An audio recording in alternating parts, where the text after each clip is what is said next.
मतलब दो का ये चौथा नंबर प्रश्न है। ये बोल क्या रहा है सुनिएगा ध्यान से। ये क्या बोल रहा है? ये बोल रहा है कि दो क्रमागत संख्या, क्रमागत समझ में आता है?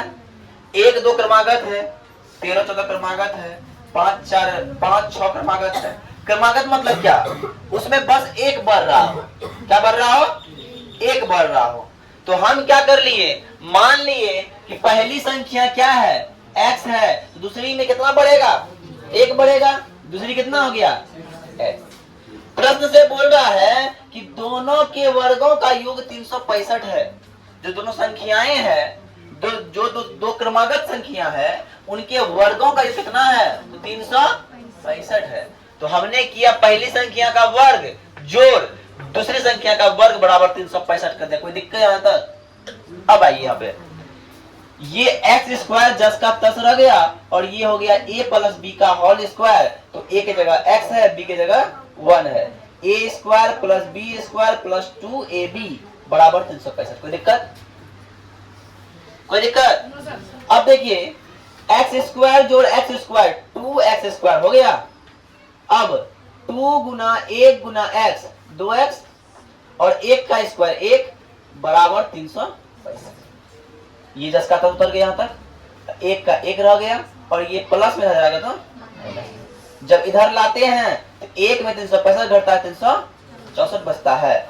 अब ध्यान दीजिए सभी में 2 से कॉमन आ रहा है ना, 2 कॉमन ले लिए तो दुक्का दो में एक बार में, दुक्का दो में एक बार में और दुक्का भागते 182 बार में लाता है। कोई दिक्कत? जब करते हैं तो मेरे पास आता है क्या? अब बोलिए 2 कहां गया सर? ये 2 इधर आ गया और किस संख्या को 0 से और किस संख्या को भाग देंगे कितना आएगा? 0 आएगा, इसलिए यहाँ 0 हो गया। कोई दिक्कत? अब a बराबर हो गया 1 का है कि x स्क्वायर का पड़ोसी है, b बराबर हो गया 1 का है कि x का पड़ोसी है और c बराबर हो गया -182। तो अब d का फॉर्मूला आता है b स्क्वायर माइनस 4ac और जब क्या हो गया, जब करते हैं तो d का मान निकलता है 729। क्या निकलता है?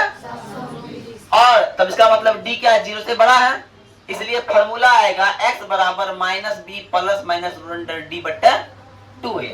तो हमने माइनस का माइनस b का मान 1 प्लस माइनस 729 बट्टा 2 गुना a।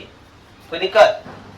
अब 1 प्लस माइनस 27 का अंडर रूट 27 का स्क्वायर होता है 729, इसलिए 729 का अंडर रूट होगा 27 आ गया है ना। तो अब क्या हुआ, 1 27 में 1 घटेगा, कितना बचेगा? बट्टा 2। 27 घटा 1 कितना हो गया? -28 बट्टा 2 कितना हो गया? 13 और कितना हो गया? -14। धनात्मक पूर्णांक बोला है तो नेगेटिव वाला को लेना नहीं है, तो लेंगे पॉजिटिव। तो x का मान कितना हो गया? 13। तो अब बोला क्रमागत संख्या में पहली संख्या कितना है? अतः पहली संख्या बराबर x बराबर 13। दूसरी संख्या कितना है? x प्लस 1 13 प्लस 1 बराबर 14। मेरा आंसर निकल गया। मतलब पहली क्रमागत संख्या और पहली क्रमागत संख्या 13 और 14 है। ध्यान से देख लो, 13 का स्क्वायर और 14 का स्क्वायर जोड़ना ना बराबर 365 आता है। अगर आता है तो मेरा आंसर सही हो जाएगा, चेक कर लेंगे, है ना? चेक करके देख सकते हैं, है क्या ना? चलिए तो नेक्स्ट सवाल क्या बोल रहा है, ध्यान समझिएगा। मोबाइल तो 5 नंबर सवाल क्या बोल रहा है? सवाल बोल रहा है कि एक समकोण त्रिभुज है, एक समकोण त्रिभुज की आधार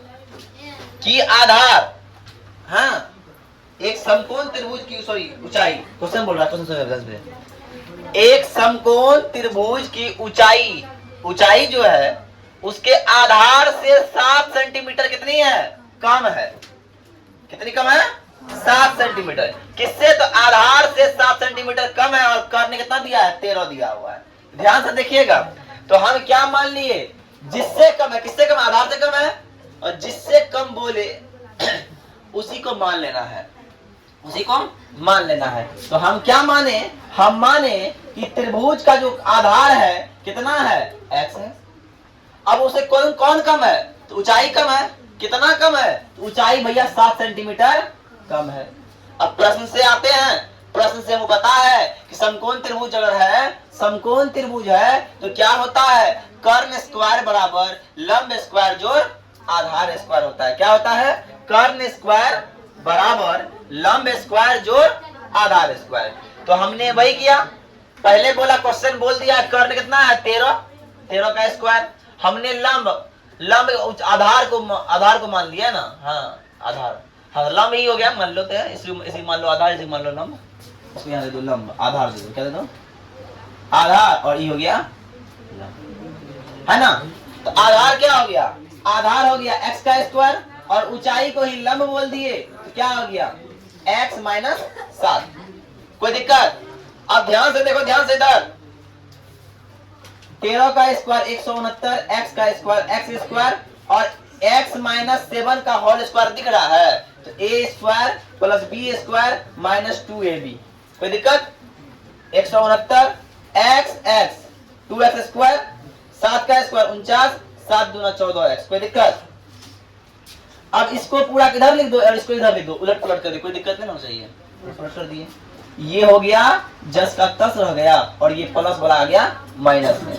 अब देखो 2x स्क्वायर माइनस 14x और 49 में जाएगा 169, तो बचेगा कितना 120। कॉमन हमें 2 मिल रहा है, 2 कॉमन लिए तो क्या बचा 2 एकम 2, 7 दूना 14, 7 दूना 120 हो गया, और ये 2 चले गए 0 हो गया। तो x क्या हो गया x square minus 7x minus 60 बराबर 0। अब यहां से लेते हैं a बराबर क्या होगा 1, b बराबर क्या होगा माइनस 7, c बराबर क्या होगा माइनस 60। तो d का फॉर्मूला होता है, क्या होता है b स्क्वायर माइनस 4 से, जानते हो तुमको हम गुणनखंड रखते हैं, लेकिन इसलिए जानते हैं इससे क्या बता रहे हैं, इससे इसलिए बता रहे हैं कि फॉर्मूला जितना बार यूज करेंगे हमको याद हो जाएगा, है ना, इसलिए बता रहे हैं। तो B square minus 4ac, B का मान माइनस 7, 4 का मान 4, a का मान 1 और c का मान माइनस 60। कितना हो गया 49 और 6 का 24, माइनस माइनस प्लस, तो कितना हो गया 289। अब d जो है 289 है, मतलब प्लस में है और 0 से बड़ा है, और जब 0 से बड़ा हो तो x का फॉर्मूला क्या होता है सर, तो x का फॉर्मूला होता है minus B plus minus root under D बट्टा, क्या होता है minus B plus minus root under D बट्टा 2a होता है, और इसीलिए माइनस का माइनस बी का मान माइनस 7 और plus minus root under D का मतलब 289। माइनस माइनस प्लस हो गया, माइनस प्लस रह गया, और 289 किसका होता है 17 का स्क्वायर होता है, तो हो गया भैया 17, और 2 गुना 1 बराबर 2, 17 जोड़ 7 हो गया 24, और 7 में गया 17 बच गया माइनस 10, तो 12, 24 में गया 12 और माइनस 5। अच्छा बताओ किसी का लंबाई माइनस 5 सेंटीमीटर होगा कभी, माइनस में होगा। अब बोला कि रे तुम्हारा कितना हाइट है रे, तो हम माइनस 20 सेंटीमीटर लंबा है, ऐसा पॉसिबल है? लंबाई है तो पॉजिटिव होगा, नेगेटिव तो होगा नहीं, इसलिए ऋणात्मक मान यहाँ पॉसिबल, ये वाला मान पॉसिबल नहीं है, इसलिए x का मान कितना हो जाएगा 12। अब x का मान जब 12 हो गया तो हम क्या माने आधार, आधार माने है ना, आधार माने हैं x, x बराबर हो गया 12, ऊंचाई माने हैं x माइनस 7, 12 माइनस 7 बराबर 5, यही निकालना तो हम निकाल लिए। कोई दिक्कत? कोई दिक्कत? अब बताओ इसको करेगा क्या, 12 का स्क्वायर जोड़ 5 का स्क्वायर करेगा 12 144 और 5 का 25 बराबर 169, 169 पूरा क्या 169 पूरा, इसका मतलब मेरा सवाल क्या है चेक भी कर लिए है। बोल रहा है एक कुटीर उद्योग है, क्या है कुटीर उद्योग, जो बर्तन बनाता है, क्या बनाता है बर्तन। तो पहले बोल दिया है कि एक बर्तन बनाने में जो बर्तन की संख्या जितनी होगी, बर्तन की जो संख्या होगी उसका लागत उस बर्तन की संख्या के 2 गुने से 3 अधिक होगी। फॉर एग्जाम्पल के लिए हम उस कंपनी में 4 बर्तन बनाते हैं तो उसका लागत होगा 4 दूना 8 3 11 रुपया, कितना होगा, और उस दिन का एक विशेष दिन का कुल लागत लगा कितना 90 रुपया लगा। ध्यान समझिएगा, तो हम माने कि बर्तन की संख्या कितनी है x, तो न की संख्या बर्तन गुना 2 जोड़ 3 रुपया, तो मतलब बर्तन की संख्या x है और एक बर्तन बनाने में खर्च लग रहा है 2 गुने से 3 अधिक। तो एक विशेष दिन देखा गया उसको कुल लागत लगा कितना रुपया 90 टका, कितना लागत होगा 90 टका। तो बोल रहा है 90 टका एक दिन लगा खर्चा अधिक बर्तन बनाने में, तो बताइए उस दिन कितना बर्तन बनाया गया और प्रत्येक बर्तन पे कितना रुपया उसको खर्चा लगा।